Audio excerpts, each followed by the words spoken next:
ஓம் ஸ்ரீ வராகிதாயே போற்றி போற்றி, சிம்ம வாகினியே போற்றி. நல்லதே நினைப்போம், நல்லதே நடக்கும். சக்தி வராகியின் பிள்ளைகளுக்கு இந்த வராகி தாயின் ஆசீர்வாதம் என்றுமே முழுமையாக கிடைக்கும். அன்பு பிள்ளையே, உன்னை நினைத்து ஒரு ஆண் அழுது கொண்டிருக்கிறார். அவர் யார் என்று, அவர் எதற்காக உன்னை நினைத்து அழுது கொண்டிருக்கிறார் என்றும் அம்மா உனக்கு சொல்வதற்காக வந்திருக்கிறேன். என் பிள்ளை, நீ நினைக்கலாம், யார் எழுதால் நமக்கென்ன என்று. அம்மா ஏன் இப்பொழுதே இந்த விஷயத்தை சொல்ல வந்திருக்கிறார் என்று. என் குழந்தையே, உன்னுடைய வாழ்க்கை சம்பந்தமானது.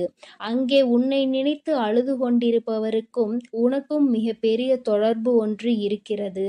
அவர் அழுது கொண்டிருக்கிறார் என்று உனக்கு தெரியும் பட்சத்தில் நிச்சயமாக நீயும் மனவேதனை அடைவாய்.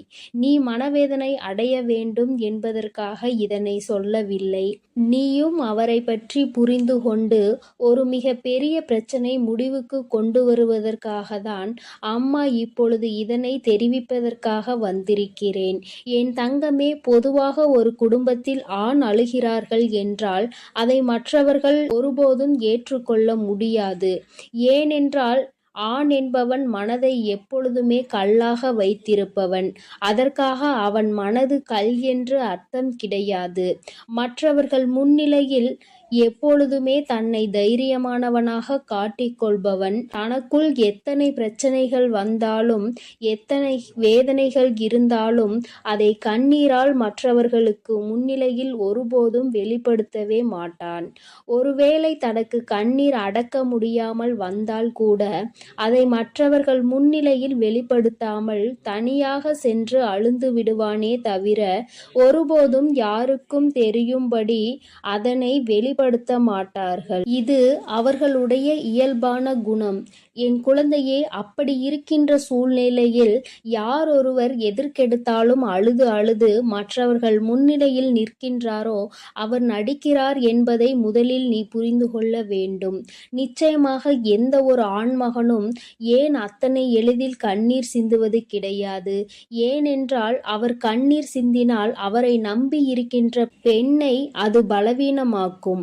நமக்கு துணையாக இருப்பவர், நமக்கு உறுதுணையாக இருப்பவர்கள் என்று நினைக்கின்றவரை ஒரு சிறு பிரச்சனை என்றவுடன் கண்ணீர் வடிக்கின்றாரே என்று எண்ணம் அவர்களுக்கு வந்துவிடும். தன்னை இது போன்ற எண்ணங்களில் இருந்து காப்பாற்றிக் கொள்ள முடியாதவர் நம்மை எப்படி காப்பாற்றுவார் என்ற எண்ணம் சாதாரணமாகவே பெண்களுக்கு ஆழ்மனதில் தோன்றிவிடும். அதனால் அவர்கள் தன்னை தைரியமானவனாகவே எப்பொழுதும் காட்டிக்கொள்ள முயற்சி செய்கின்றார்கள். என் பிள்ளையே, நான் உன்னிடம் இப்பொழுது இதை சொல்வதற்கு காரணம், இத்தகைய மனங்களை கொண்ட ஒரு ஆணானவன் உனக்காக அழுகிறான் என்றால் நிச்சயமாக அதனை நீ தெரிந்து கொள்ள வேண்டும். ஏதோ ஒரு விஷயம் இருக்கிறது என்பதை நீ புரிந்து கொள்ள வேண்டும்.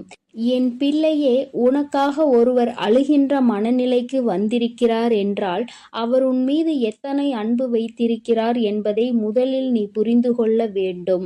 முதலில் காயங்களை உனக்கு அதிகமாக கொடுத்த அந்த உறவுதான் இன்று உன்னை நினைத்து அழுது கொண்டிருக்கிறது.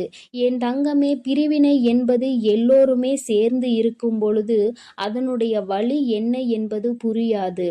ஆனால் சில கால பிரிவுதான் உண்மையான அன்பு என்றால் என்ன, அந்த உறவு நம்மோடு இல்லை என்றால் நம் வாழ்க்கை என்னவாகும் என்பதை புரிய வைக்கும். என் தங்கமே, இப்பொழுது உன்னை நினைத்து அழுது கொண்டிருப்பவருக்கும் அப்பேற்பட்ட ஒரு சூழ்நிலைதான் ஏற்பட்டிருக்கிறது.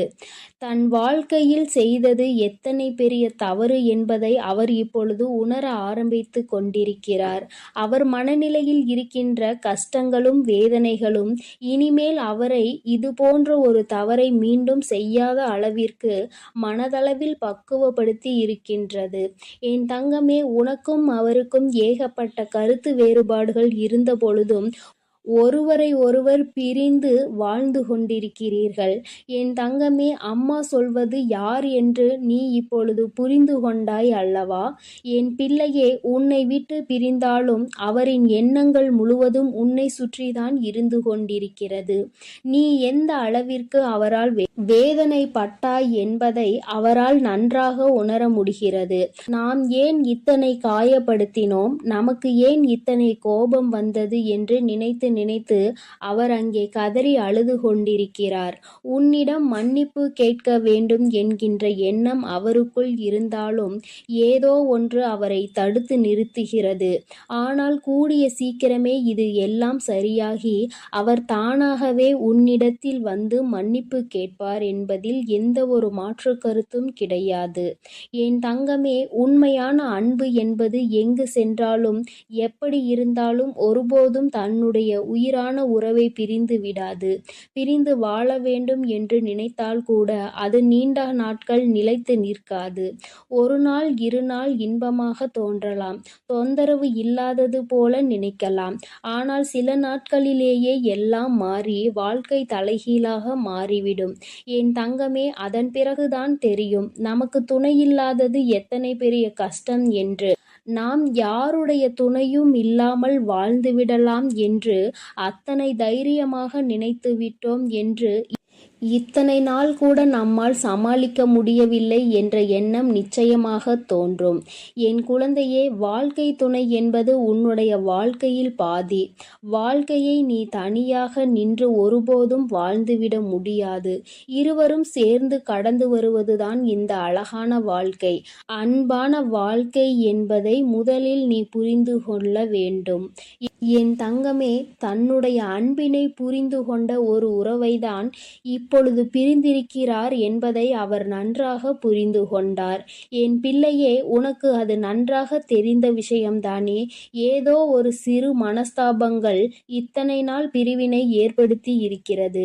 ஆனால் இதனை தாங்க முடியாமல் உன்னுடைய உயிரான உறவு அங்கே அழுது கொண்டிருக்கிறது.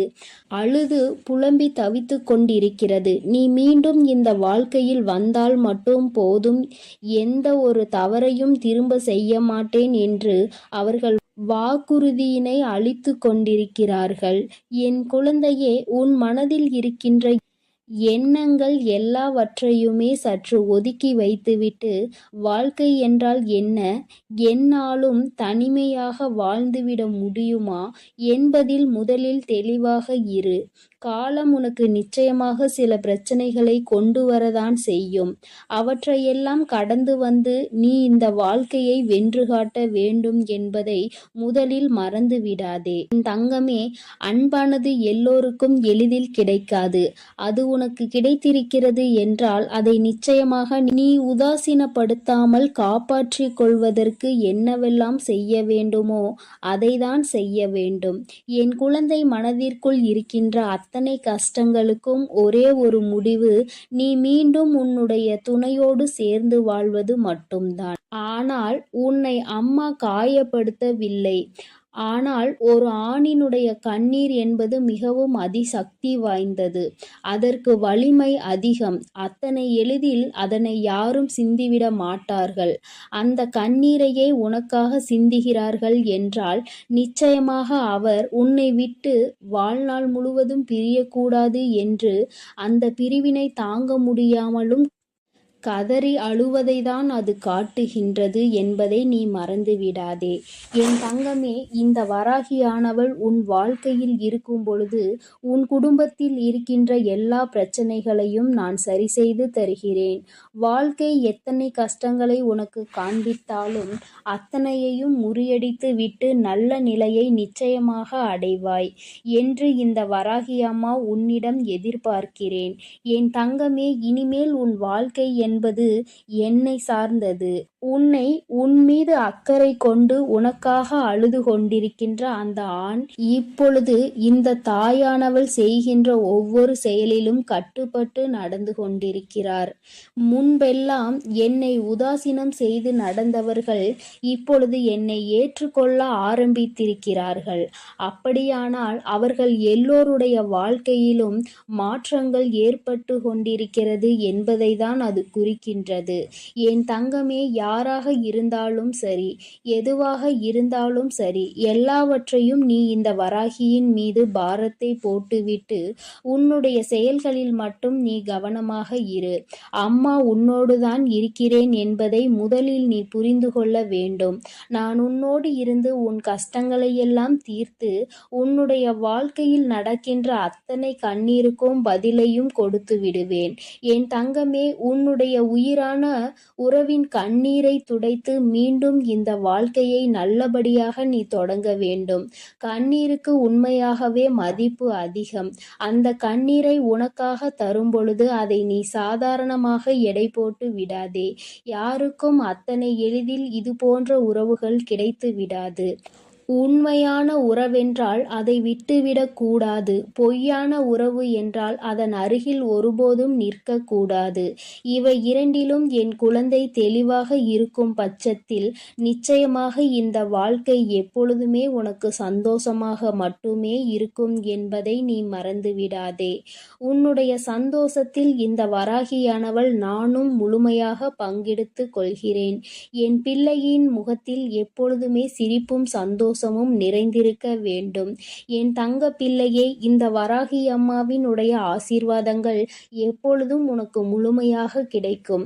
அதனால் நீ எதற்காகவும் கலங்க வேண்டாம், எதை நினைத்தும் வருந்த வேண்டாம். நான் உன்னோடு இருந்து உனக்கான அனைத்தையும் பார்த்து கொள்கிறேன். என் அன்பு குழந்தைக்கு இந்த சக்தி பிரித்யங்கராவின் அன்பும் ஆசீர்வாதமும் முழுவதுமாக கிடைக்கும். ஓம் ஸ்ரீ பிரித்யங்கரா தேவியே போற்றி போற்றி. ஓம் ஸ்ரீ பிரித்யங்கரா தேவியே